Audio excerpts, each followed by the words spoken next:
I'm not alone in loving building a new TBR every single month. It is one of my absolute favorite things to do, and I am so glad to get to share it with you this month, the first TBR of the brand new year. I'm Rose, I am at home, and I can't wait. So let's go ahead and get started. So I don't play any games or do any things like that for my TBR.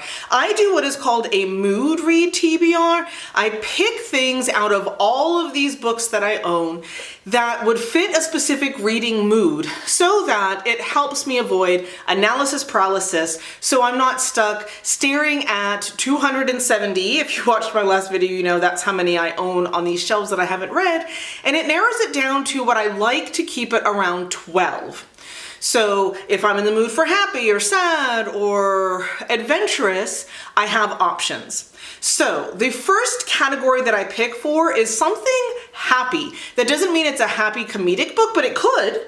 For me, it just means something that I'm really happy to get to read this month. But if you want to do this TBR, and I'm going to list the TBR in the doobly-doo down below, you can use it however you wish because there's no rules here. But for me, it's something that I'm just really happy to get to that month. And for this month, I selected Tress of the Emerald Sea by Brandon Sanderson.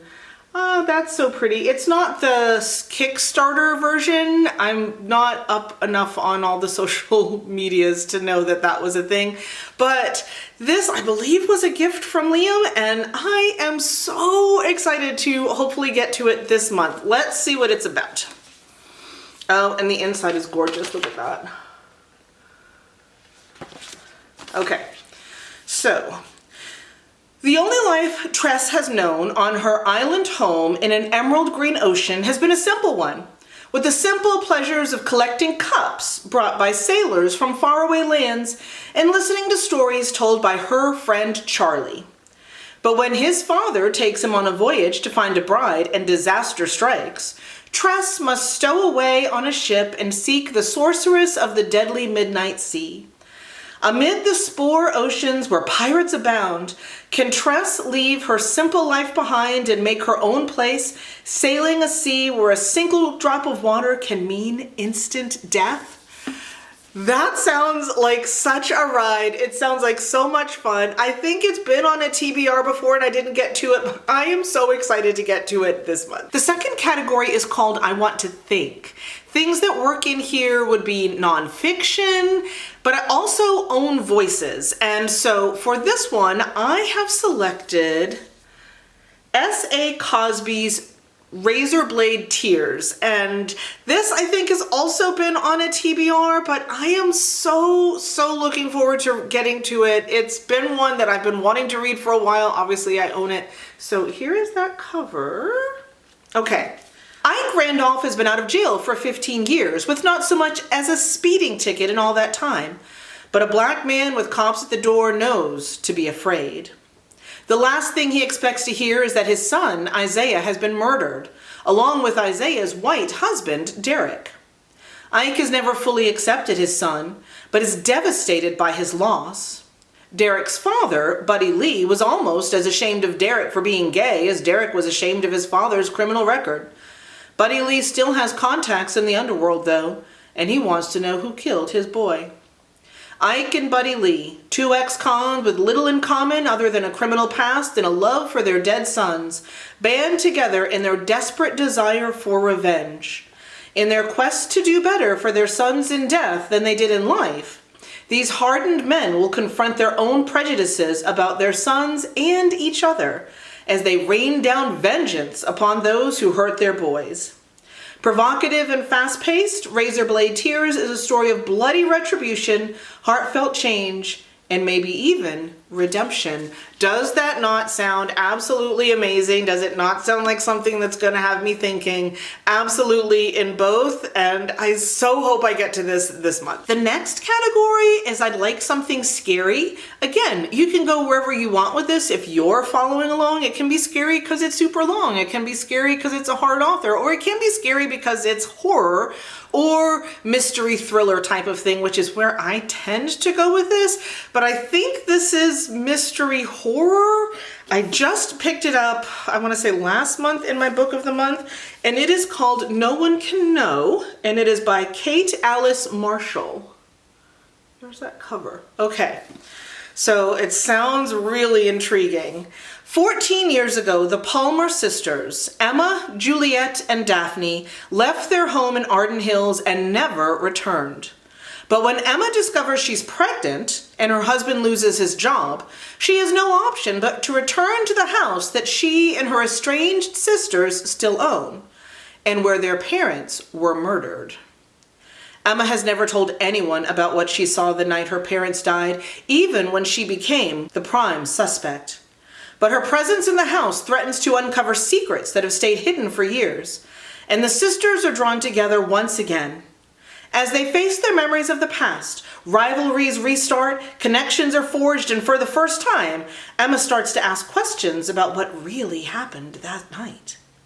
The more Emma learns, the more riddles emerge, and Emma begins to wonder just what her siblings will do to keep the past buried, and whether she did the right thing staying quiet about what was whispered that night.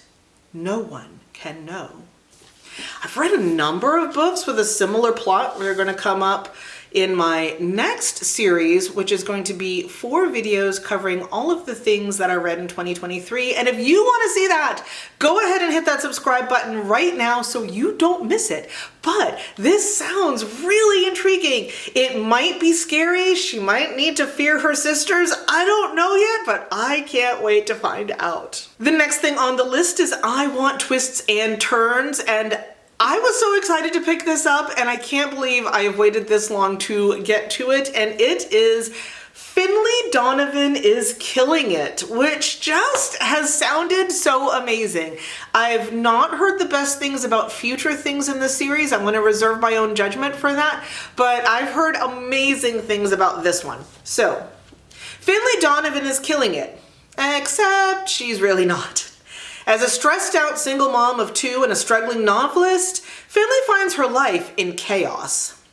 When Finley is overheard discussing the plot of her new suspense novel with her agent over lunch, she's mistaken for a contract killer and inadvertently accepts an offer to dispose of a problem husband.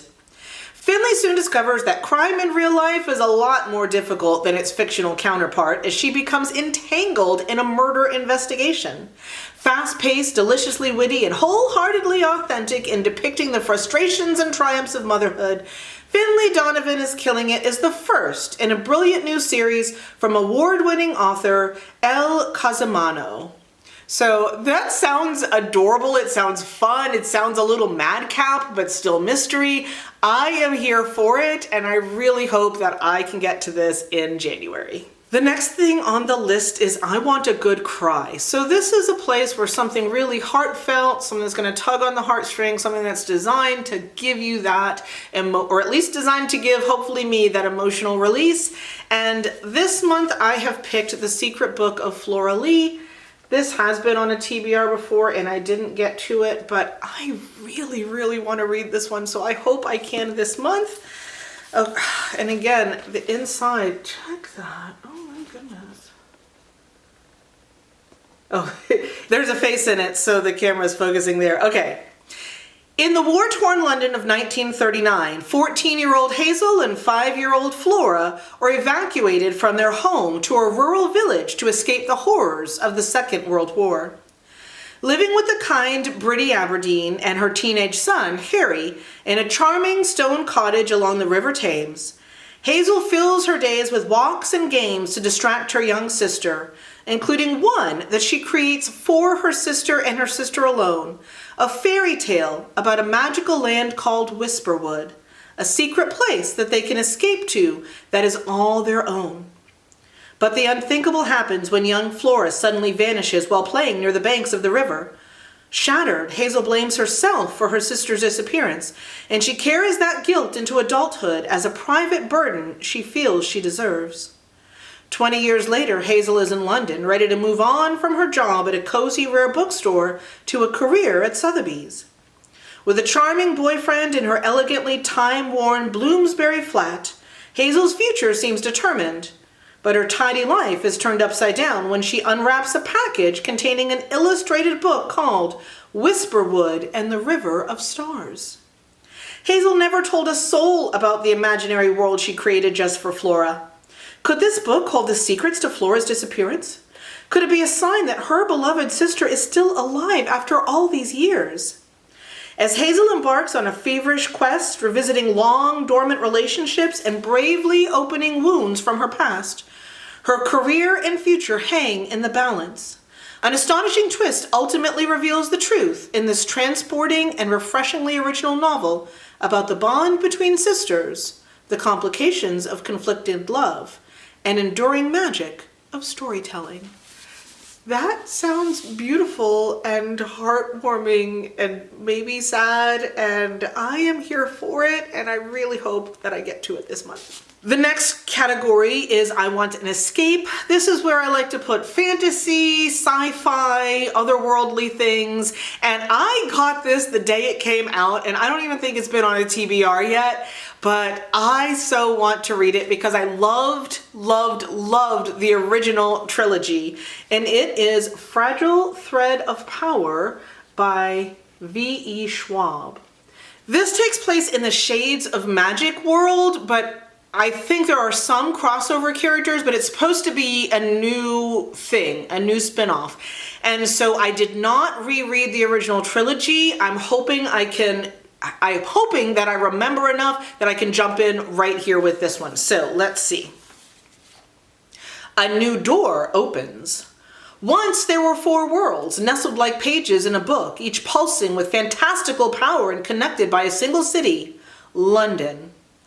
After a desperate attempt to prevent corruption and ruin in the 4 Londons, there are only 3. Grey London, thriving but barely able to remember its magical heritage. Red London, ruled lately by the Maresh family, flourishing and powerful. And White London, left to brutality and decay. Now the worlds are going to collide anew, brought to a dangerous precipice by the discoveries of 3 remarkable magicians. There's Cosika, the child queen of White London, who has nourished her city on blood and dreams, and whose growing devotion to both is leading her down a dangerous path. Then there's Delilah Bard, born a thief in Grey London, who crossed the worlds to become a legend far from there. She's an infamous magician, a devious heroine, and a risk-taking rogue, all rolled into one unforgettable package. Having disappeared to seek a new adventure, an old favor now calls Lila back to a dangerous port to join some old friends who need more help than they even realize. Last, there is Tress, a young runaway with an unusual and powerful ability, hiding out in Red London while trying to stay out of the limelight. Tress is the only one who can keep all the worlds from unraveling, if she manages to stay alive first. So that sounds great. I believe it's Delilah that I remember the most from the other series, but I think I remember the Queen as well. And so I'm super excited, and I absolutely hope that I get to this month, and I think I'm going to have a great time with it. The next category is I Want a Challenge. So again, this can be a really long book or a really difficult book, or you can twist it however you wish. I have really stretched this one for this because this is something I've been wanting to read for months and I keep not getting to it. So I stretched the I Want a Challenge to a book about a challenge, and it is Chain Gang All-Stars by Nana Kwame Adjei-Brenyah. I really hope I didn't butcher that. I hope I got that right, but this sounds so amazing and I so want to get to this. So, what it's about. Loretta Thurwar and Hamara Hurricane Stacker are the stars of the Chain Gang All-Stars, the cornerstone of CAPE, or Criminal Action Penal Entertainment, a highly popular, highly controversial, profit-raising program in America's increasingly dominant private prison industry. It's the return of the gladiators. The prisoners are competing for the ultimate prize, their freedom. In CAPE, prisoners travel as links in chain gangs, competing in death matches before packed arenas with righteous protesters at the gate. Thurwar and Stax, both teammates and lovers, are the fan favorites, And if all goes well, Thirlwall will be free in just a few matches, a fact she carries as heavily as her lethal hammer. As she prepares to leave her fellow Lynx, Thirlwall considers how she might help preserve their humanity in defiance of those so-called games. But Cape's corporate owners will stop at nothing to protect their status quo, and the obstacles they lay in Thirlwall's path have devastating consequences. Moving from the Lynx in the field to the protesters, to the Cape employees and beyond, Chain Gang All-Stars is a kaleidoscopic look at the American prison system's unholy alliance of systematic racism, unchecked capitalism, and mass incarceration, and a clear-eyed reckoning with what freedom in this country really means from a new and necessary American voice. Doesn't that sound amazing? It sounds like it's going to be super twisty-turny, super kind of escapism in a dystopic near reality, and I am here for it, and I so hope that I get to this month. The next category is a seasonal read, so a Christmas book would go here in December, I guess, beachy read in the summer. For me, one thing I really like to do in January, especially for my first book of the year, is something quirky. I like starting the year with quirky, cool books. And so my seasonal read is Remarkably Bright Creatures by Shelby Van Pelt. And as you can see, I have already started it. I started it on the 1st. It is just as quirky as I expected. Not given spoilers, but I will tell you guys what I thought of these at the end of the month. But here's what this one's about.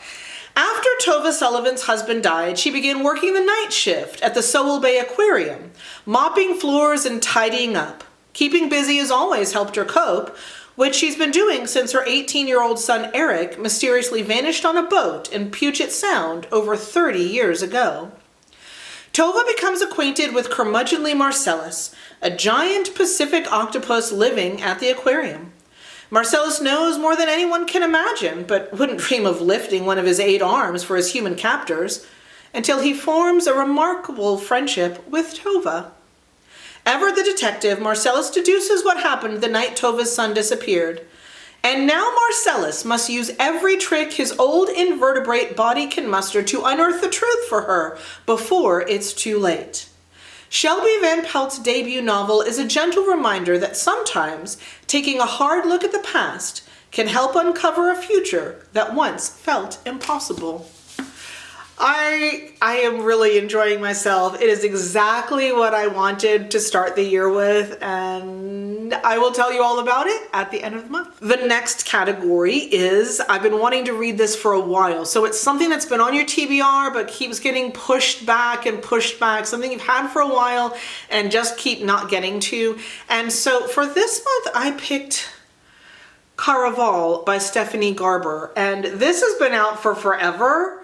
I have the entire trilogy in matching paperbacks, and they've been sitting there and sitting there and sitting there, and I've had friends who've read it and loved it, so I really hope that I can get to it this month.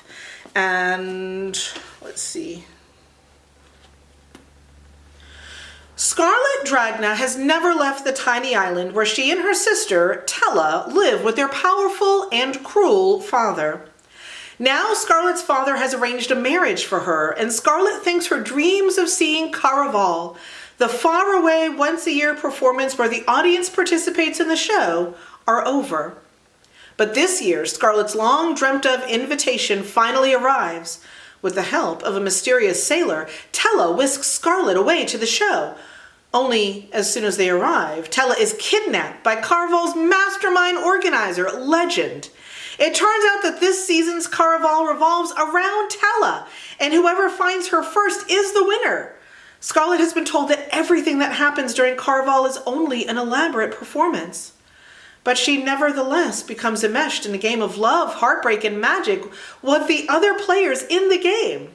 And whether Caraval is real or not, she must find Tella before the 5 nights of the game are over. A dangerous domino effect of consequences is set off, and her sister disappears forever. Welcome, welcome to Caraval. Beware of getting swept too far away. That sounds amazing. That is why I own all 3 of them. And I really want to get to this one this month. On the opposite end of the spectrum, the next category is Ooh Shiny. And it is something that you've bought super recently that is jumping to the front of the line. And it is Everyone in My Family Has Killed Someone. This book has been screaming at me since I got it. It was hard not to just pick it up at the end of December and wait. But I am so excited for this one. Okay, so Ernie Cunningham, crime fiction aficionado, is a reluctant guest at his family reunion. Family reunions aren't for everyone, of course, but Ern's part of a notorious crime family. And 3 years ago, he witnessed his brother kill a man and immediately turned him into the police. Now Ern's brother is being released from prison and the family is gathering to welcome him home. As if that weren't bad enough, the reunion is taking place at a remote mountain resort. The day before Ern's brother is set to arrive, a man's body is found frozen on the slopes. While most Cunninghams assumed the man simply collapsed and died of hypothermia during the night, Ern's stepsister spots a strange detail. The man's airways are clogged with ash. He appears to have died by fire in a pristine snowfield without a single burn mark on him. The longer the body goes unidentified, the more overwhelmed the local policemen become, and the more Ern realizes it's up to him to find the murderer. Holmes, Christie, Chesterton, he has read them all. He knows what patterns to look for, what rules killers follow, and of course, he knows his own family. Every member of which, as he's told us from the start, has killed someone. The most original novel you'll read all year, Everyone in My Family Has Killed Someone, is a fresh take on the locked room mystery, a brilliant homage to the golden age of crime fiction, and will keep you guessing right until the end. I know, I cannot wait. I'm so excited for this. This is going to be amazing. The next category is one I don't fill every time, but there are things that I own that I really like that I would like to reread, either because they're from early in a series that I want to continue, or because I just remember loving them and want more time in that world. This is kind of both. There are multiple books in this series. I can't remember how far I got, but they're so short. I really want to get back into it. And it is Martha Wells' All Systems Read. This is the first book in the Murderbot series, which just had, I believe, a new book come out in this series. And that's when I realized that I'm like 2 or 3 books behind and I really want to just start over, and it's super short, so that's not going to be a problem. It's so fun. If you have not read this series, it is so much fun. So, in a corporate-dominated spacefaring future, planetary missions must be approved and supplied by the company. Exploratory teams are accompanied by company-supplied security robots for their own safety. But in a society where contracts are awarded to the lowest bidder, safety isn't a primary concern. On a distant planet, a team of scientists are conducting surface tests, shadowed by their company-supplied bot, a self-aware sec unit that has hacked its own governor module and refers to itself, though never out loud, as Murderbot. Scornful of humans, all it really wants is to be left alone long enough to figure out who it is. But when a neighboring mission goes dark, it's up to the scientists and their Murderbot to get to the truth. Again, it was so much fun the first time. I remember really enjoying it, but a lot of the details have left me, so I feel like a reread is in order to continue this series. The last category for my Mood Read TBR is always, I have to read this. This is a place where buddy reads, book club reads, things that need to jump to the front because there is a time limit on them, have to go.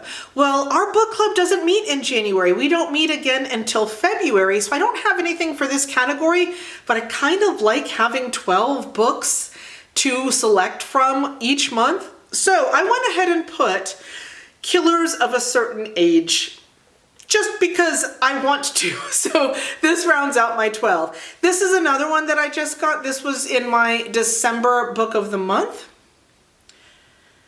They've spent their lives as the deadliest assassins in a clandestine international organization. But now they're 60 years old. 4 female friends can't just retire. It's kill or be killed in this action-packed thriller by best-selling Edgar Award-nominated author Deanna Raybourn. Billy, Mary Alice, Helen, and Natalie have worked for the museum, an elite network of assassins, for 40 years. Now their talents are considered old school and no one appreciates what they have to offer in an age that relies more on technology than people skills. When the foursome is sent on an all-expenses-paid vacation to mark their retirement, they are targeted by one of their own. Only the board, the top-level members of the museum, can order the termination of field agents, and the women realize they've been marked for death. Now to get out alive, they have turned against their own organization, relying on experience and one another to get the job done, knowing that working together is the secret to their survival. They're about to teach the board what it really means to be a woman and a killer of a certain age. Does that not sound absolutely amazing? So I'm calling this I have to because I really want to read this. So that's a really huge stack. That's a lot of books, but I am so excited for each and every one of them. One final reminder about my Mood Read TBRs. There's no punishments. There's no penance to be paid if I don't get to them. Again, it's just to give me a smaller pool to originally choose from. And there technically is a 13th category, and it is I would rather read this. So if something else amongst my books shouts out at me, I can go ahead and grab it, no harm, no foul. So I don't have to just pick from this. I can pick from anything if I'm really drawn to it. It just makes selecting the next book easier so that I'm not wasting reading time and turning that into selecting time. So I hope you enjoyed this. And in the meantime, I hope that you have an absolutely amazing rest of your first week of our brand new year. And I hope that you get to read some really amazing books. Bye, y'all.